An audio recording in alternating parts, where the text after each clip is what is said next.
am Sarah Sleepy, your host and reporter for Nzema GH Multimedia. Diving right through our discussion, we are getting to have a discussion with the chief of the AB Bokazo Palace. All right, let's get to it. Nana, Yo.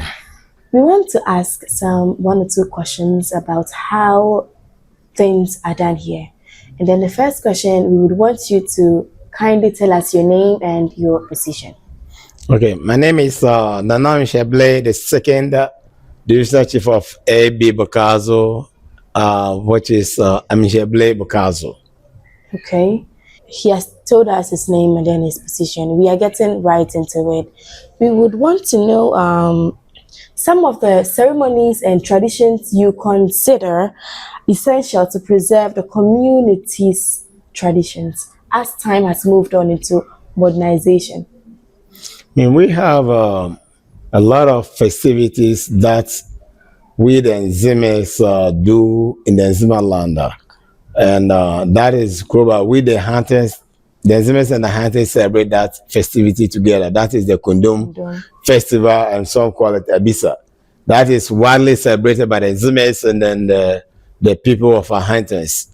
Besides that, each community or each city or each town has its own celebration. We here at AB Bokazo, we get our own, we celebrate our own festivity yearly as AB Bokazo Epemokpa, which coincidentally is taking place today. So AB Bokazo Epemokpa is the festival that we do beside the Kondom Festival to earmark and thank God for all his blessings and his everything that he has bestowed on the town. So we do that in December. All right. Thank you for that. So our next question, how is the community balancing modernization? Meanwhile, they're also trying to preserve their culture. Things have changed compared to years ago. Yeah. There are things that Christianity has taken place and has reduced some of the festivities or the activities or the traditions that each town does, especially here at AB Bokazo. But notwithstanding the fact that even Christianity has come, we still found ways and means to honor those, because that has been the culture, that has been the traditions and festivities for the town. So with Christianity, though it has, participation has not been as it used to be, but notwithstanding the fact that participation is low, doesn't mean that we should stop our celebration. So we are still embracing all the cultural festivities and celebration that we do each year to earmark what God has bestowed on us. Okay. Moving on, what are some of the important qualities you believe a traditional leader should carry to be able to govern the community or society? First of all, you have to be a person who is able to serve the people, not the people to serve you. Okay. You should be avail yourself to people. Humility is very key. Right. And also the fact that you should be able to dialogue, have a good communication with your people and not impose things on them. You have to listen to them. You have to always be empathy with them and make sure that their needs are met. Even if you can't find ways and means to tell them that, hey, I'm with you. Give me time. Things will be better. Don't just throw them away and don't treat them as such. So make sure that whenever they come to you with all the needs that they will present, have time for them, listen to their grievances, and then you give them what they need. If you cannot, give them at least a solution for them to yield on. Okay. And now, since many of our resources are limited, how does the traditional leaders prioritize projects? I'm sure the community have needs and things they would want the palace and the chief elders to do for them, but there are limited resources. So how do you prioritize those projects? Yeah, that's a good question, because each town wants a development. Yes. And then to me, development starts from education. Once you get a case being educated, they get a good job, they can go and then come and help the town. So my first primary is to get an education well established within the community. So just about 2-3 days ago, we initiated a shortcutting for the burden of ICT and then a library for the people, because now technology is taking shape very, very fast. So if the kids get a foundation, they can rely on those foundation, and by the time they get to they finish senior high school and they go to the university, they know all that they need to be able to do the assignment in terms of using their computer. So education is my first priority in this community. All right. Now that we know, are there any other priorities that follow education? Yes. Once you get them educated, you have to also look at the well-being. So health and sanitation. Right. The people cannot live in a town that is dirty, or a town that is not, well, that will bring mosquitoes and bring other malaria and other diseases. So keeping the town clean is one of our focus. That is why every other week we do communal labor to clean the surroundings of people, and also make sure that our town is in good shape in terms of cleanliness. Are there any partnership to cater for the welfare of the people, and how is the broader community contributing to this? We have limited resources, but with the help of some NGOs, we are trying to establish some NGOs hub to also help us. Notwithstanding, also we are the Ghana Gas Complex is on our land, so we are going to partner with them for them to help us to elevate Bokazo to the standard that it needs to be. So and individuals, we have people in diaspora who have said they will be able to help the community. We have those in North America, that is US and Canada, and we have those in Europe. Those in Europe comprise of the UK, Italy, Belgium, Australia, name it.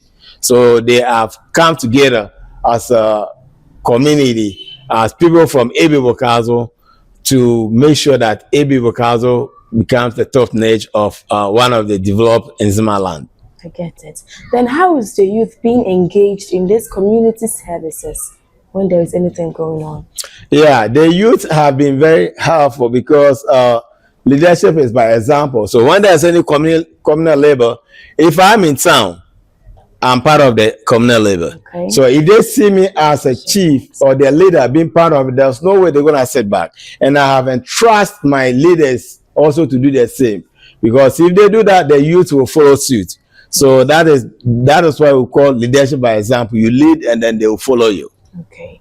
In your previous talk, you did mention that your utmost priority is education. So are there anything like sponsorships or scholarships or mentorship programs that have been made in place to help the youth? Yeah, like I just said, I just got installed roughly about a year ago.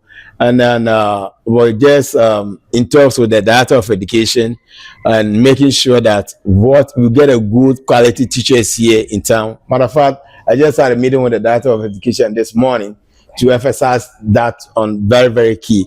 Also, we are going to establish for the people who are in the JHS 3, we're going to start to do extra classes for them to prepare them way before their May exam. So we're going to start that process in January. So that will have January, February, March, April. By the time they get to May, they will be well prepared and they will have the best result that they can be. We have some few kids that are here that got admission and they are in Presec. Okay. So Presec is not like a small school in Ghana. We all know about Presec. If somebody from Bokazo is attending Presec, then that's a boost to us. I want them to also soar high.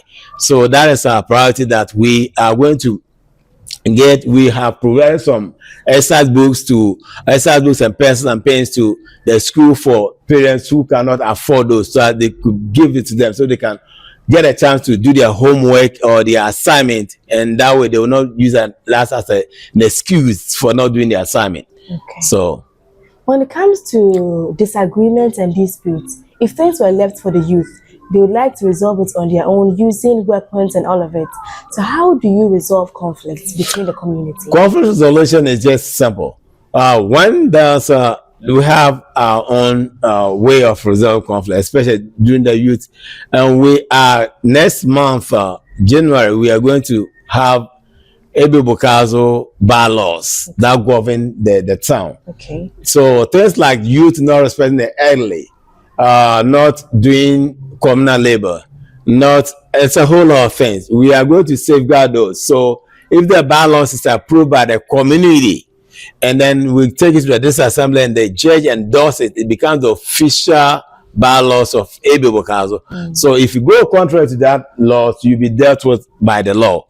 So that will put fear to the kids who have taken upon their shoulders to do things that is contrary to the customs and the regulations and traditions of Ebe Bokazo. Okay.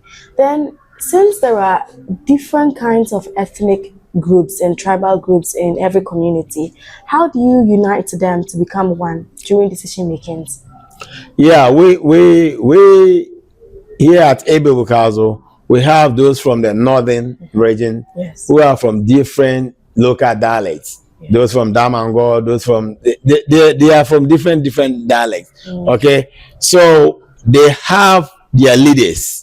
Okay, so if there's any issue, their leaders find ways to mediate that. If they cannot solve that, then we'll bring it to the palace, and then we will find ways to mediate that, so it will bring peace and stability among their local community. Okay. Then, are there any traditional knowledge systems that can contribute to sustainable economic development? Any traditional ways to help with the economic development? So traditional, right now, like I said, there's a lot of things that we are trying to put in place right now. As I speak to you right now, we've not gone to that yet, but it is part of the process of the things to do. Okay. Then, what legacy would you want to leave with the younger generation? Oh, I want to be a leader who they can look to. That hey, this my chief has this, so I want to be like him in terms of education. Education is the key. Okay, I always emphasize on education. I want my youth and the kids to know that when you study and you acquire the knowledge, it is here. Nobody can take it away from you. So that is the thing that I've tried to put into them, that hey, education is the key. Once you get educated, you can do anything that you want. You can be a CEO, you can be a board of governor, you can be a president, you can be...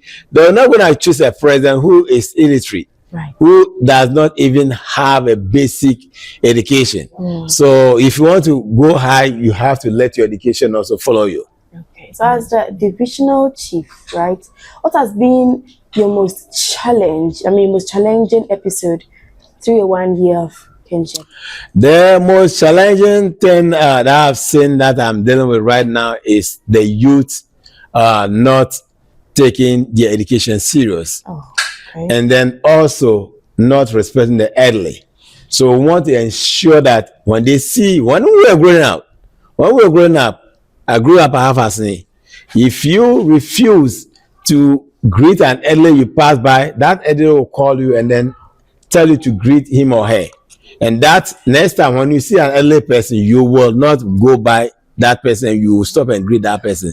So we want to ensure that the youth and the younger generations coming up knows our culture and respect the culture and respect the dignity for the community, so that things will be better for the whole community going forward.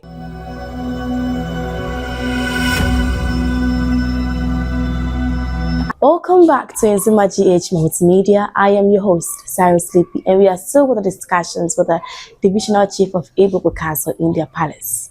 Let's get to it. As we continue, I would want to know how journalists and researchers would be able to respectfully document the traditions and the cultures of Ebe Bokazo, especially in the palace. Okay, if they need any information, they need to reach out to the palace. Write a letter. You cannot just walk in and say that, hey, I need information on this. You have to let us know. I am not going to entertain any journalist that will just come without notification that it has to be arranged. You have to book an appointment so that they can prepare and get ready for you, like you guys did today. Had you guys just came today like, hey, Nana, I want to interview you. I want to talk to you about things that I wouldn't have responded to you. Okay. So protocol is very, very important. And that will make sure that you guys will get whatever you need, and the chief and the elders also get prepared for whatever they will give to you. So booking an appointment, having a scheduled time with the chief palace is the key. Okay.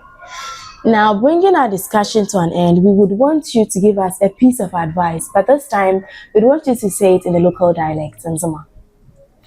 Yo, Madame Nana Amihere Blay mo otozinyo mo mele ebi Bokazo Amihere Blay Bokazo Blay Mbulaye betemenewo ewia bevi Ghana Multimedia ekenia.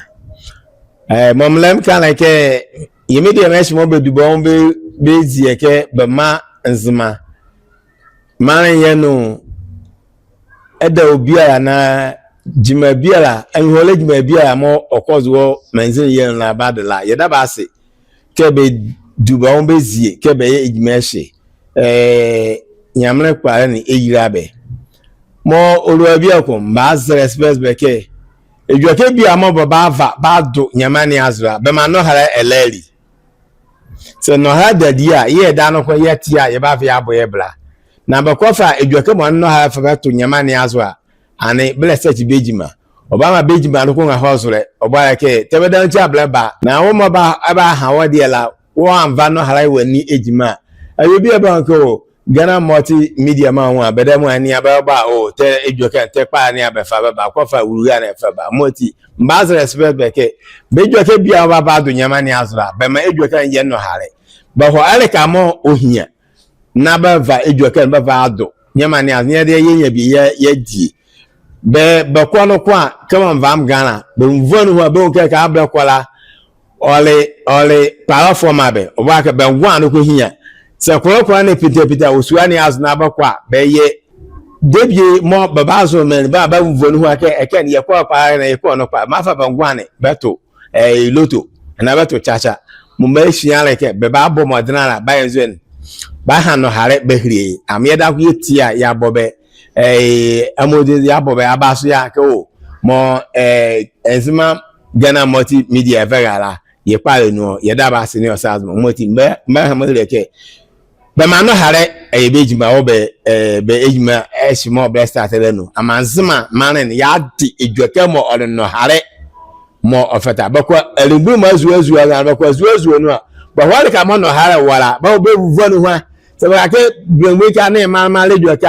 ana buso ana imama lejuake ba ho be vuvu no abakọ ekako be olukosa be vuvu ho aka mo mu abema no ha na leri olukosa abakọ ke ye ho ye di na na dia la yimani hare obedie musu amode obedie manamedien ana bawo ke ejuake mu amu aka obon ko oto okwere oyezo hane da obiara bejima ba hosre woti echimom lem fama belem ndaba se sumane ake binya abotare binya meke baba Amihere Blay Bokazo na ba ejima eshi wo be ngita ho eri onla nyame eyirawe yamda media mazma mo seti ase sumane ake binya abotare na bediem la nyame yira Nzema ye elingbeni o ma hine mo oba hima mo suoti mo bletiam la ye daba se kaka ejibadishe mo beba azuazu amoti beba mazre ke do mo baga blengble na oba hima na wura mo sebe mo ba do sebe avlebra mazre ke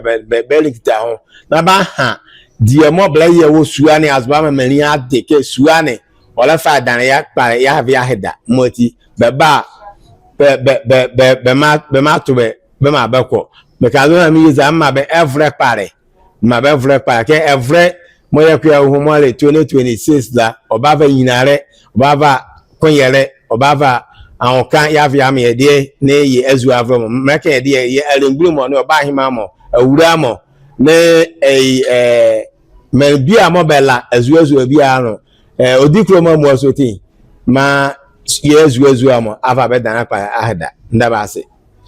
Thank you.